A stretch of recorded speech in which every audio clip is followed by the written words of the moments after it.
Hi friends, எல்லாம் சௌக்கமாக இருக்கிறீங்கன்னு நினைக்கிறேன். நானும் சௌக்கமாக இருக்கிறேன்.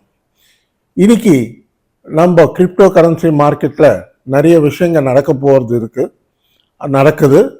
அதனால் தயவுசெய்து உங்களை ரெக்வஸ்ட் பண்ணுறேன், யாரும் இந்த வீடியோ ஸ்கிப் பண்ணாமல் கடைசி வரைக்கும் பாருங்கள். எல்லாம் இம்பார்ட்டண்ட்டான இன்ஃபர்மேஷன், நீங்கள் தெரிஞ்சிக்க வேண்டிய இன்ஃபர்மேஷன்ஸு. எதுக்கு சொல்கிறேன்னு உங்களுக்கே புரியும். ஓகே, இப்போ ஃபஸ்ட்டு நம்ம ஷிபா ஐனு காயினுக்கு வந்தாக்கா, எல்லாருமே நம்ம எல்லாம் எதிர்பார்க்கறது எப்போ ஆல் டைம் ஹை ஒரு பைசா கிட்ட போச்சு 2021 அக்டோபரில். அந்த ஆல் டைம் ஹையை திருப்பி எப்போ பிரேக் பண்ணும், எப்போ போகும், இதுதான் மெயின் பாயிண்ட். இன்னைக்கு இருக்கிற மெயின் பாயிண்ட்டு ஷிபா ஐனு காயின் எப்போ போகும்னா இந்த ஜூன் மாதத்தில், அடுத்த மாதம் ஜூலை மாதத்தில், எப்போது எனி டைம் கண்டிப்பாக மேலே போகும் உறுதியாக சொல்கிறேன். இந்த வர ஜூலை மாதம் கடைசியிலையோ இல்லை இந்த ஜூன் மாதம் கடைசியிலையோ கண்டிப்பாக நல்லா மேலே போகிறதுக்கு ஒரு வாய்ப்பு இருக்குது. கண்டிப்பாக மேலே போகும். பொறுமையாக வெயிட் பண்ணுங்கள். பொறுமையை கொஞ்சம் சோதிக்கும் ஷிபா இனு காயின். ஆனால் லாஸ்ட் டைம் பார்த்தீங்கன்னா ஒரு 2 மாதம் முன்னால் ஒரு பிரேக் பண்ணி திருப்பி ஒரு மேலே வந்தது. சடனாக ஒரு பம்ப் எடுத்துக்கிட்டு WazirXல இந்தியன் மணியில் 3800 சீரியல் வரைக்கும் வந்தது. அதே மாதிரி வரும். திருப்பியும் ஒரு நல்ல நியூஸ் வந்தாக்கா கண்டிப்பாக மேலே போகும். நல்லா மேலே 3000 4000 கிராஸ் பண்ணி மேலே வந்துருச்சுன்னா ஒரு 5000 கண்டிப்பாக ஒரு பைசா கிராஸ் பண்ணுறதுன்றது பெரிய விஷயம் கிடையாது நம்ம ஷிபா இனு காயினுக்கு. ஆனால் இதில் முக்கியமாக நான் சொல்ல விரும்புகிறது என்னன்னா, இந்த கிரிப்டோ கரன்சி மார்க்கெட் இன்வெஸ்ட்மெண்ட்ன்றது ஒரு இன்டர்நேஷ்னல் ஃபைனான்சியல் மார்க்கெட்ஸில் நம்ம இன்வெஸ்ட் பண்ணுறோம். அது நம்ம மனசில் உறுதியாக தெரிஞ்சிக்க வேண்டிய விஷயம் என்னன்னா, நம்ம இன்வெஸ்ட்மெண்ட் பண்ணியிருக்கிறது ஒரு இன்டர்நேஷ்னல் மார்க்கெட். அது இன்டர்நேஷ்னல் மார்க்கெட் ஆகிறதால எல்லாமே இம்பார்ட்டன்ட் நியூஸஸ் எல்லாம் நம்ம தெரிஞ்சிக்க வேண்டிய அவசியம் இருக்குது. உங்களுக்கு இது எதுக்கு சொல்கிறேன்னா, சில பேருக்கு தெரிய மாட்டேங்குது, என்னடா இது ஏற மாட்டேங்குது, எதுக்கு ஏறுறா, நிறைய விஷயங்கள் இருக்குது. ஏறுறதுக்கு ஏறாமல் இருக்கிறதுக்கு நிறைய விஷயங்கள் நடக்குது. கண்டிப்பாக ஏறும், அது மாத்திரம் உறுதியாக சொல்கிறேன், ஏறும். நல்லா மேலே போகும். ஷிபா இனு காயின் 1 ரூபி வரைக்கும் போகும். ஆஃப்டர் 5 இயர்ஸ் 1 ரூபி வரைக்கும் போகும். இப்போ ஆல் டைம் ஹை இந்த மாதமோ அடுத்த மாதம் ஜூலை மாதம் எனி டைம் கண்டிப்பாக ஒரு பயங்கரமான பம்ப் வரப்போகுது. பார்த்துக்கிட்டே இருங்க. பயங்கரமான பம்ப் வரப்போகுது. வந்ததுன்னா கண்டிப்பாக மேலே போகும். பார்த்துக்கோங்க, வெயிட் பண்ணுங்க, கொஞ்சம் பொறுமையாக வெயிட் பண்ணுங்க, அவசரப்படாதீங்க, என்னடா கவலைப்படாதீங்க. ஒன்றா ஏற மாட்டேங்குது, ஏற மார்க்கெட் நின்று இருக்கு சில விஷயங்கள் இருக்குது. அதனால் இப்போ ஃபஸ்ட்டு உங்களுக்கு சொல்ல போகிறது நான் பிட்காயின் பற்றி. பிட்காயின் இன்னைக்கு நம்ம பார்த்தீங்கன்னா 24 hours ட்ரேடிங் பார்த்தீங்கன்னா $71,800 வரைக்கும் போச்சு. $800 $71,800 வரைக்கும் போச்சு. லோ பார்த்தீங்கன்னா $69,300 வரைக்கும் லோ வந்தது. ஸோ கன்சால்டேட் பண்ணிக்குது, அங்கேயே நிற்குது. அங்கேயே ஒரு $500,000 நடுவிலே அங்கங்கேயே சுற்றிக்கிட்டே இருக்கு. கண்டிப்பாக ஒரு நல்ல பம்ப் வரணும். பர்டிகுலராக இன்னைக்கு ஒரு நல்ல பம்ப் ஒன்று வரும். அந்த பம்பில் ஒருவேளை ஆல் டைம் ஹை 73,800 எது ரீசண்டாக டச் பண்ணிச்சோ அது கிராஸ் பண்ணால் கூட ஆச்சரியப்படுறதுக்கு இல்லை. இதுக்கான ஒரு இன்டர்நேஷ்னல் தகவல் ஒன்று இருக்குது. அது என்னன்னா, இசிபின்னா யூரோப்பியன் சென்ட்ரல் பேங்க்னா இந்த யூரோப் கண்ட்ரீஸில் எல்லாமே இந்த பேங்க் ஃப்ராங்க்ஃபர்ட்டில் இருக்குது. இது அமெரிக்காவில் ஃபெடரல் ரிசர்வ் பேங்க் எப்படியோ அதே மாதிரி யூரோப்பியன் சென்ட்ரல் பேங்கோட one of the biggest banks Europe கண்ட்ரீஸில். இவங்க ரேட்ஸ் ஹைக்ஸ் பண்ணியிருக்காங்க. லாஸ்ட் அவங்க ரேட் கட் பண்ணது, இன்ட்ரெஸ்ட் ரேட்ஸ் குறைச்சது 2019 குறைச்சாங்க. திருப்பியும் இன்னைக்கு இன்னொரு 2 மணி நேரம் 3 மணி நேரத்தில் கட் பண்ண போகிறாங்க, ரெடியூஸ் பண்ண போகிறாங்க. கம்மி பண்ணுறதால கண்டிப்பாக இது பாசிட்டிவ் நியூஸ். நம்ம கிரிப்டோ கரன்சிக்கும் ஃபைனான்சியல் மார்க்கெட்ஸ் எல்லாத்துக்குமே நல்ல பாசிட்டிவ் நியூஸ்.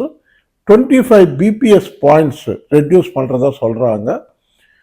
அது இல்லாமல் இந்த வருஷத்தில் இன்னொரு 4-5 வாட்டி குறைக்க போகிறோம். ஏன்னா அவங்களுக்கும் இன்ஃப்ளேஷன் குறைஞ்சிருக்கு, நல்ல பாசிட்டிவாக இருக்குது. அமெரிக்காவோட எங்களுக்கு சம்மந்தம் இல்லாமல் எங்கள் பாட்டுக்கு நாங்கள் குறைக்க போகிறோம் அப்படின்னு அவங்க சொல்லிட்டாங்க. இங்கேருந்து வெயிட்டிங்கு சாயந்தரம் 6 மணிக்கு அந்த டைமுக்கு நமக்கு தெரியும். அது தெரிஞ்ச அப்புறம் நான் ஷார்ட்ஸில் வைக்கிறேன் என்ன ரிசல்ட்டுன்னு. உங்களுக்கு நைட்டு 7:30 மணி 8 மணிக்கு நான் ஷார்ட்ஸில் வைக்கிறேன். விரும்பி பார்த்துக்கிறவங்க பார்த்துக்கோங்க. பார்த்துக்கிட்டு கம்ப்ளீட்டாக உங்களுக்கு விவரமாக சொல்கிறேன் இசிபி என்ன சொன்னாங்கன்னு. ஆனால் சொல்லிட்டாங்க அவங்க, நாங்கள் 25 பிபிஎஸ் பாயிண்ட்ஸ் கட் பண்ண போகிறோம். அடுத்தபடியாக இன்னொரு இந்த வருஷ கடைசிக்குள்ள இன்னொரு 4-5 கட்ஸ் இருக்குன்றாங்க. இது ஒரு நல்ல பாசிட்டிவ் நியூஸ் நம்ம கிரிப்டோ கரன்சி மார்க்கெட்டுக்கு. அடுத்தபடியாக இதை பேஸ் பண்ணி அமெரிக்கா கூட இப்போ டிசைட் பண்ணுவாங்க எப்போ இந்த ரேட் கட் பண்ணணும் அப்படின்னு அவங்களும் டிசிஷனுக்கு வருவாங்க. ஸோ இதெல்லாம் நல்ல பாசிட்டிவ் நியூஸ் இருக்கிறதால எல்லா காயின்ஸும், ஆல்ட் காயின்ஸு, ஷிபா காயின், பிட்காயின் ஏறினாவே பிட்காயின் தவிர்த்து மிச்சம் எல்லாமே ஆல்ட் காயின்ஸு. பிட்காயின் ஏறினா ஆட்டோமேட்டிக்காக ஆல்ட் காயின்ஸ் எல்லாமே ஏறும். அது பார்த்துக்கோங்க. ஏதோ இவர் சொல்லிட்டு இருக்காரு அப்படின்னு நினைக்காதீங்க. நான் உங்களுக்கு இன்டர்நேஷ்னல் மார்க்கெட் பற்றி என்னன்னு தெரியணும், கம்ப்ளீட்டாக புரிஞ்சுக்கணும் நீங்கள். அதுக்காக தான் நான் இவ்வளோ விவரமாக உங்களுக்கு சொல்லிட்டு இருக்கேன். ஏன்னா இப்போ நம்ம வார் வந்தப்போ, ரஷ்யா உக்ரைன் வார் வந்தப்போ எவ்வளோ எஃபெக்ட் வந்ததுன்னு உங்களுக்கு தெரியும். அதுக்கப்புறம் 2021 ஸ்டார்ட் பண்ணி இன்ட்ரெஸ்ட் ரேட்ஸ் ஏற்ற ஆரம்பித்தாங்க 2021-22. அப்போதுலேருந்து 2 இயர்ஸ் ஸ்ட்ரகிள் ஆனோம் நம்ம. திருப்பியும் இந்த வருஷம் 2024 ஜான்வரியிலேருந்து தான் மார்க்கெட் கொஞ்சம் ரிவைவ் ஆச்சு. ஸோ இது ஆட்டோமேட்டிக்காக மானிட்டரி பாலிசின்னு வாங்குது. மானிட்டரி பாலிசியில் எப்படி இன்ட்ரெஸ்ட் ரேட்ஸ் குறைப்பாங்க, எந்தெந்த கண்ட்ரியில் எப்படி குறைப்பாங்கன்றது மெயின் இம்பார்ட்டண்ட்டு. அதனால் இவ்வளோ விவரமாக சொல்லிக்கிட்டு இருக்கேன். பார்த்துக்கோங்க, புரிஞ்சுக்கோங்க. மெயின் நான் சொல்கிறது என்னென்னா, இதெல்லாம் புரிஞ்சுக்கிட்டால் எங்களுக்கு நல்லா இருக்கும். நாங்களும் கஷ்டப்பட்டு நியூஸ் சேகரித்து இந்த இன்ஃபர்மேஷனெல்லாம் உங்களுக்கு கொடுக்கறதுக்கு வீடியோஸ் பண்ணிகிட்டு இருக்கோம். ரொம்ப கஷ்டப்பட்டு பண்ணிகிட்டு இருக்கோம். நீங்கள் பார்த்தா தான் எங்களுக்கும் ஒரு திருப்தி இருக்கும். லைக் பண்ணிங்கன்னா நல்லா இருக்கும். கமெண்ட்ஸ் வைங்க. உங்களுக்கு புரிஞ்சிருக்கா புரியலையா கான்டாக்ட் பண்ணலாம். நான் என்னோட வாட்ஸ்அப் நம்பர் இருக்கும் இந்த வீடியோ கடைசியில், பார்த்துக்கலாம். நீங்கள் மெசேஜ் பண்ணிக்கலாம். கிளியராக நான் எல்லாருக்கும் ரிப்ளை கொடுக்குறேன், பார்த்துக்கோங்க. இப்போது நம்ம ஷிபா இனு காயினில் ஒரு இம்பார்ட்டன்ட் நியூஸ் இருக்குது, அது படிச்சுக்கலாம். ஷிபா இனு காயினில் ஒரு இம்பார்ட்டன்ட் நியூஸ் என்னன்னா, deleting one more zero from its price means Shiba Inu SHIB would surpass its all-time high. Can it achieve it? This is one question that holders of token have been asking themselves. இது ஒரு ஜீரோவை cut பண்ணுமா ஷிபா இனு coin? Zero cut பண்ணால் ஆட்டோமேட்டிக்காக all time high cross பண்ண மாதிரி தானே. அதுதான் அவங்க சொல்லிட்டு இருக்காங்க எக்ஸ்பர்ட்ஸு. கண்டிப்பாக கட் பண்ணும். அது இந்த மாதம் நடக்குதா, அடுத்த மாதம் நடக்குமா, இல்லை அடுத்த மாதம் மேற்கொண்டு ஜூலை தாண்டி நடக்குமான்றது பார்க்கணும். நான் எதிர்பார்த்தது ஜூலை தாண்டி தான் எதிர்பார்க்குறேன். கட் பண்ணணும்னு கண்டிப்பாக மேலே போகும், பார்த்துக்கோங்க. இது யாரும் கூட அவசரப்பட்டு ஏதோ மாட்டிக்கிட்டுமே அப்படின்னு வருத்தப்பட வேண்டிய அவசியம் கிடையாது. இந்த மார்க்கெட்டில் எல்லாருக்கும் பணம் கிடைக்கும், நல்ல பணம் சம்பாதிக்கலாம். டைம் வந்திருக்கு. இப்போ கிரிப்டோ கரன்சியில் எல்லாம் பாசிட்டிவ் நியூஸஸ் இருக்குது. கண்டிப்பாக மேலே ஏறும், பார்த்துக்கோங்க. இது அடுத்தது இன்னொரு இம்பார்ட்டண்ட் இன்ஃபர்மேஷன் என்னன்னா, நம்ம ஷிபா இனு காயினில் இப்போ 1.8 trillion Shiba Inu SHIB in 24 hours. What is happening? 1.8 trillion coins வாங்கியிருக்காங்க வேல்ஸ், பெரிய பெரிய வேல்ஸ்.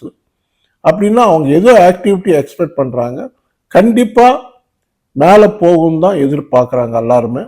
ஒரு பம்ப் வரணும், பயங்கரமாக நல்ல பம்ப் வரும், எடுக்கும். சிவா காயின் பற்றி எல்லாருக்கும் தெரியும், நல்ல பம்ப் வரும், வந்ததுன்னா கண்டிப்பாக மேலே போகும். அடுத்தபடியாக நம்ம அமெரிக்காவில் சிஎஃப்டிசின்னா கமோடிட்டிஸ் ஃபியூச்சர் ட்ரேடிங் கமிஷன் அப்படின்னு ஒரு பாடி இருக்கு. இப்போ பைடன் சார் என்ன பண்ணியிருக்காருன்னா, நம்ம கிரிப்டோ கரன்சி ப்ராப்ளமை சால்வ் பண்ண சொல்லி அவங்களுக்கு ஒப்படைச்சிருக்காரு. கிரிப்டோ கரன்சியை ஒரு கமோடிட்டியாக எடுத்துக்கிட்டு நீங்கள் ஃபியூச்சர்ஸ் ட்ரேடிங்க்கு அதை ரெகுலரைஸ் பண்ணுங்க, எஸ்சிசி கிட்ட இருந்து எடுத்துட்டு இங்கே இவங்களுக்கு ஒப்படைச்சிருக்காரு. எஸ்சிசி கூட இருக்காங்க, எஸ்சிசி இல்லாமல் இல்லை, செக்யூரிட்டிஸ் எக்ஸ்சேஞ்ச் கமிஷனர் அவரும் இருப்பார். பட் பொறுப்பு இப்போ இவங்களுக்கு ஒப்படைச்சிருக்காரு. இவங்க பார்க்குறாங்க அதை எப்படி ரெகுலேட் பண்ணணும் என்னன்னு பார்த்துட்டு இருக்காங்க, எல்லா விஷயம் பார்த்துட்டு இருக்காங்க. கண்டிப்பாக ரெகுலேட் ஆகும்னு நினைக்கிறேன். அப்படி நடந்துச்சுன்னா நல்லா இருக்கும். ஏன்னா அமெரிக்காவில் ரெகுலேட் ஆயிடுச்சுன்னா இப்போ நம்ம இந்தியாவில் கூட ரெகுலரைஸ் ஆகிறதுக்கு வாய்ப்பு இருக்குது. எதுக்குன்னா எலெக்ஷன்ஸ் முடிஞ்சு போச்சு, ஜெனரல் எலெக்ஷன்ஸ் முடிஞ்சு போச்சு. நாளன்னைக்கு வெள்ளிக்கிழமை எப்போ கவர்மெண்ட் ஃபார்ம் பண்ண போகிறாங்க. கண்டிப்பாக இந்த மாதமோ அடுத்த மாதமோ இல்லை இன்னொரு 2-3 மாதத்துலேயோ கிரிப்டோ கரன்சி மேலே ஒரு டிசிஷன் எடுத்துப்பாங்க. அமெரிக்கா ரெகுலரைஸ் பண்ணிட்டாங்கன்னா நம்ம இந்தியாவில் கூட ரெகுலரைஸ் பண்ணிடுவாங்க.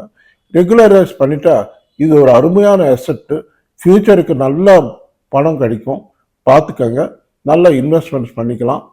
கண்டிப்பாக நான் எதிர்பார்க்கறது நம்ம இந்தியாவில் கூட ரெகுலரைஸ் பண்ணிடுவாங்க, உண்மையை டிலே பண்ண மாட்டாங்கன்னு தான் எதிர்பார்க்குறேன். பண்ணணும், மோடி சாருக்கு தான் பார்க்கணும் எப்படி பண்ணுறாரு, என்ன முடிவு எடுக்கிறாருன்னு பார்க்கணும். நல்ல முடிவாக எடுத்தாருன்னா நம்மளுக்கு எல்லாருக்கும் சந்தோஷமாக இருக்கும்.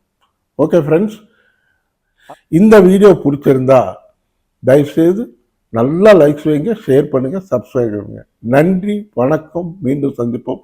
பாய்.